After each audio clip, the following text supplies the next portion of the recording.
Guinea. Gennari is a legend of the arm wrestling world, a long-time WAF competitor known for his insane mental strength and will not to lose, and also being the true last person to beat Levan. First round, off the go, Ermes immediately cracks Gennari's wrist, puts him on his bicep, and he starts surging to get deep in.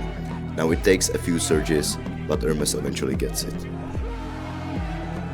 Second round again, Ermes compromises the wrist of Gennari and starts driving to the finish.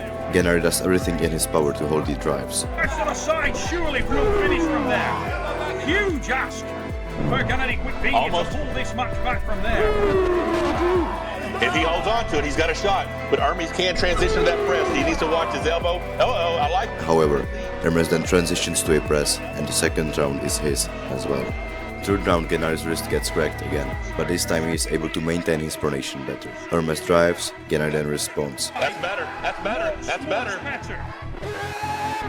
Now transition, that's Ermes then presses, and it's now 3-0.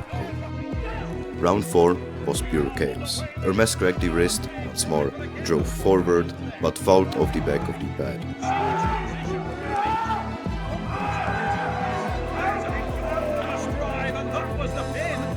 On the restart, he surged so hard that the referee actually called a pin that wasn't even there, which forced them to reset yet again. Gennari, wrist completely gone, kept pulling on pure pronation and side pressure, trying to survive, trying to somehow match the power.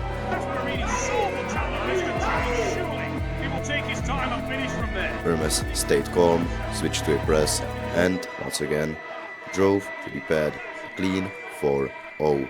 A impressive showing against a legend of this sport. Now Gennari managed to take the last 2 rounds because at King of the Table the athletes have to pull for all 6 rounds, but it's possibly due to Ermes easing up because of an injury. Still, with this result, he could start climbing the ladder of the top pullers, the mountain of arm wrestling. And he would make his next step on February 12th, 2022. His next opponent would be the reigning super heavyweight WAF arm wrestling champion from Turkey, Arif Ertem.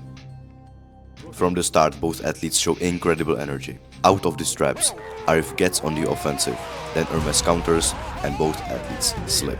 In the straps, Arif drives again, gets on the winning side, but immediately loses the wrist due to Ermes' massive back pressure. Ermes gains hand control, puts fierce aggressive drives to the side and gets the first round. Second round, a slip again, and in straps, Ermes immediately cracks Ertem's wrist, stretches his arm open and wins the second round as well. In the third round, Arif does everything he can to win without these straps. He holds on to Ermes' fingers, wants to press down but is unable to, then he reverses out to a king's move, and Ermes slips under. In straps, Arif tries flopping, but the back pressure from Ermes is enough to completely overwhelm Arif's drive, and it's 3-0, and another very dominant win for the Gladiator. Just 2 months later, on April 2nd, 2022, at King of the Table 3, Ermes would try his left arm against the Brazilian legend, the Jack Jesus Wagner Bortolato. Bortolato has been in the arm wrestling scene for a long time, and he's famously known for his insane explosivity and antics. Now in the first 2 rounds, Ermes would immediately control the hand, and these rounds would go to him. But in the third round, he would get surprised by Wagner's press.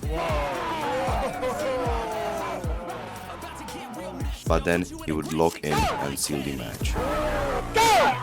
And Wagner gets inside. 4-1 for Ermes. By late 2022, Ermes had momentum. And his next opponent would be easy money Dave Chaffee, a puller known for producing an enormous amount of force. He was the biggest test for Ermes up to that day, and a dominant win over him would earn Ermes the biggest prize of all. A shot at the peak of modern arm wrestling, Levan Saginashvili. Dave has pinned almost every elite puller on the planet, and is most dangerous in the first 2 rounds. With that in mind, let's see how the first round went. Ready go, and Dave explodes to the side, but loses the hand in the process. Ermes holds Dave on the B side and then starts countering, putting in incredible drives and stretching out Dave's hand. Dave switches to the press, and it's an elbow foul for Ermes. On the restart, Ermes gets the wrist. Dave keeps pushing to the side, but Ermes holds it comfortably. Wrist has that wrist, but side pressure game has been won by Dave Chapey. He comes close. And now good center hold, good center position, good center position. The wrist is getting totally stretched out. Ermes Gasparini. Then counters again, drives to the side and switches to a press. It's a dominant win for Ermes in the first round. Statement made.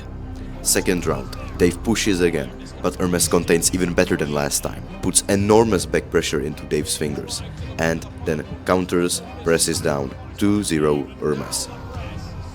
Third round, the match gets stopped in the center.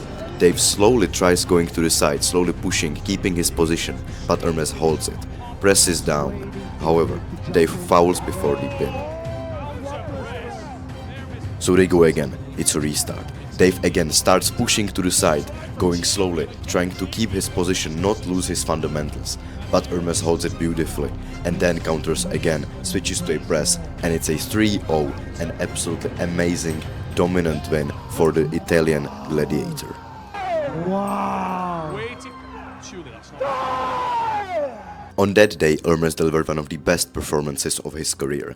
In 3 straight rounds, overwhelmed Dave and earned himself the match against the one, the only, the Georgian Hulk, Levan Saginashvili, the #1 in the world.